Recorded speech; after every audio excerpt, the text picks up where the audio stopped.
Hello students, today we are going to discuss about sequential circuit. Sequential circuit क्या होता है? Sequential circuit is type of digital circuit जहाँ पे एक sequence maintain होता है. That means using sequential circuit अगर हम लोग कोई ऑपरेशन कर रहे हैं तो वो ऑपरेशन कहाँ पे ख़त्म हुआ था एंड नेक्स्ट टाइम जब हम लोग फिर से स्टार्ट करेंगे तो वो ऑपरेशन एग्जैक्टली वही पॉइंट से स्टार्ट होगा. ऐसा अगर हम लोग को चाहिए तो in that purpose we can use sequential circuit. For example, if we want to count some numbers, for example 1 2 3 ऐसे करके हम लोग कोई नंबर काउंट कर रहे हैं एंड लेट सपोज वो 9 तक काउंट करके हम लोग छोड़ दिया एंड नेक्स्ट डे आके हम लोग अगर चाहे कि फिर से इसको कंटिन्यू करें तो वो काउंट स्टार्ट होगा 10 से. आफ्टर 9 वो काउंट स्टार्ट होगा, ना तो कि फिर से 1 से. तो ये जो सीक्वेंस मेंटेन हो रहा है कि अगले दिन आके 9 के बाद से ही स्टार्ट करना है, तो ये कहीं तो स्टोर होना चाहिए कि 9 तक ऑलरेडी काउंट हो गया था. तो इस कारण से इस पर्पस से जो सर्किट यूज़ होता है that is called sequential circuit. That means ये जो ऑपरेशन का रिजल्ट हमारे पास आएगा, आउटपुट जो जनरेट होगा कि 10 से काउंट करना है, ये output not only depends on present input but also it depends on the previous output. So combinational circuit से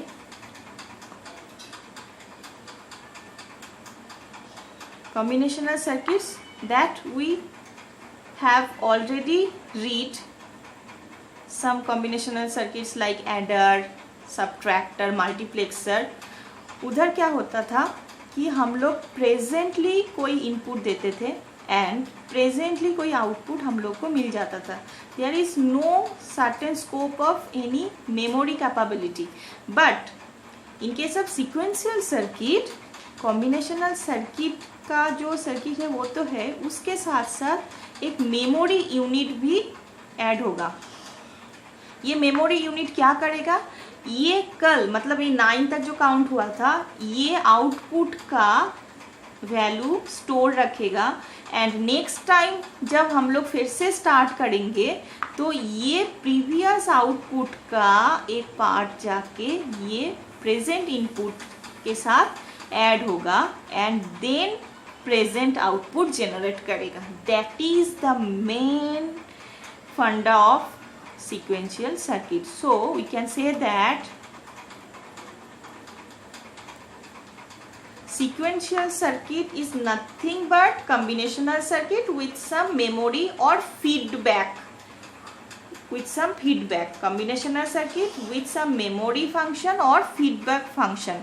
That means in case of sequential circuit the present output is depends on the present input and previous output. Now ये sequential circuit बनता कैसा है? sequential circuit का एकदम basic जो thing है वो है बेसिक सर्किट, वो है लैच. अब ये लैच क्या है? ये लैच क्या है कि ये जो हमारे कॉम्बिनेशनल सर्किट में गेट हम लोग पढ़े थे उसमें जो 2 यूनिवर्सल गेट्स था that is NOR gate and NAND gate. ये 2 यूनिवर्सल गेट से हम लोगों का ये लैच सर्किट बनता है जो कि ये सीक्वेंशियल सर्किट का एकदम बेसिक सर्किट है. आप ये बहुत सारे लैच को ऐड करके एक बड़ा सा सीक्वेंशियल सर्किट बनाएंगे, वो हम देखेंगे कैसे होता है, धीरे धीरे देखेंगे. फर्स्ट ऑफ ऑल हम लोग को देखना है कि लैच सर्किट होता क्या है, इसको दिखने में कैसे होता है ये. इसके लिए फर्स्ट ऑफ ऑल हम लोग देख लेंगे NOR latch circuit using NOR gate. Latch circuit using NOR gate. ये दिखने में ऐसा होता है।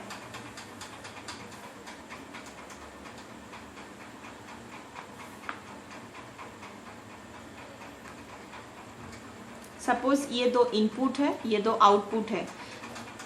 ये इनपुट, इसको हम आर नाम से डिनोट कर रहे हैं, एंड ये इनपुट को हम लोग एस नाम से डिनोट कर रहे हैं, एंड आउटपुट जो जनरेट होगा इसको हम क्यू बोल रहे हैं, एंड इसको कॉम्प्लीमेंट ऑफ क्यू और क्यू बार भी बोल सकते हैं।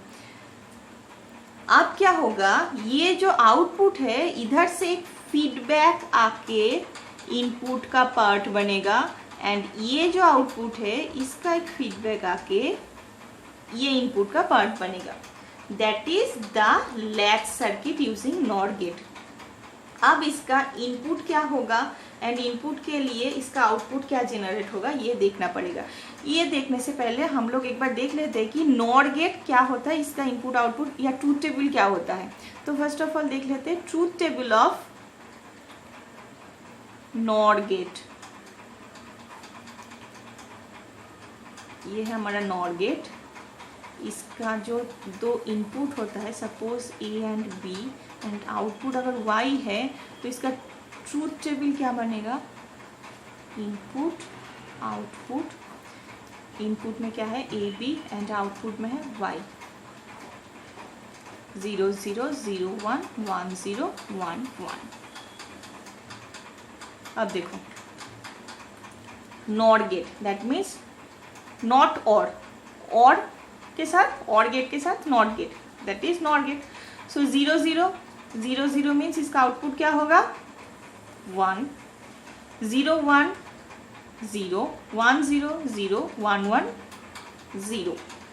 तो ये ट्रूथ टेबल को अगर अच्छे से देखें हम लोग तो इसमें क्या देखेंगे, ये जो तीनों 0 आउटपुट में आया, ये तीन केस में क्या है, एक कॉमन फैक्टर है। वो कॉमन फैक्टर क्या है कि ये दोनों इनपुट में से एटलीस्ट वन इनपुट 1 है। इसमें एक इनपुट 1 है, इसमें भी एक इनपुट 1 है, एंड इसमें दोनों इनपुट ही 1 है। बस इसको छोड़ के, जहाँ पे दोनों ही 0 है इसको छोड़ के बाकी तीन केस के लिए क्या है, अगर एक भी इनपुट 1 है तो आउटपुट 0 है। तो यही फंडा हम लोग यूज़ करेंगे ये लैच सर्किट में। अब देखते हैं ये लैच सर्किट का ट्रूथ टेबल क्या होगा। तो इसका ट्रूथ टेबल हम लोग देखेंगे। ट्रूथ टेबल, इसमें इनपुट क्या है एंड आउटपुट क्या है। इनपुट है इसका आर एस और इसका आउटपुट क्या है, ये Q and Q bar. Let's suppose इसका इनपुट हम लोग ले first R equal to 0 and S equal to 1। R equal to 0, S equal to 1। इसमें क्या होगा, क्या बोले थे ये फंडा, इनपुट में एक भी अगर 1 है तो आउटपुट 0। तो देखो इसमें एक इनपुट 1 है, ये दोनों इनपुट हैं, दोनों इनपुट में से एक 1 है तो आउटपुट ऑब्वियसली 0। अब ये जो 0 इधर आउटपुट जनरेट हुआ, ये 0 ये फीडबैक पाथ के थ्रू इधर भी अप्लाई होगा। तो इधर 0 0 0 0 मीन्स इधर Q इक्वल टू 1 हो गया। तो फर्स्ट केस में हम लोग देख रहे हैं कि Q इक्वल टू 1 हो गया, Q बार इक्वल टू 0 हो गया। नेक्स्ट नाउ अभी हम लोग R and S both input को ही अगर 0 कर दे तो क्या होगा, ये तो ऑलरेडी 0 है, इसको भी हम लोग 0 कर दे रहे हैं। तो ये 0 इधर 0 था तो 0 0 1 जनरेट हो गया, और ये 1 इधर फीडबैक लूप से इधर आके 1 0 0 जनरेट हो गया। तो इस स्टेज में हमारा 1 एंड 0 जनरेट हो गया। तो इस आउटपुट को अगर देखें हम लोग तो क्या है, जो प्रीवियस इसका आउटपुट था, after applying 0 0 input there is no change of output. Clear?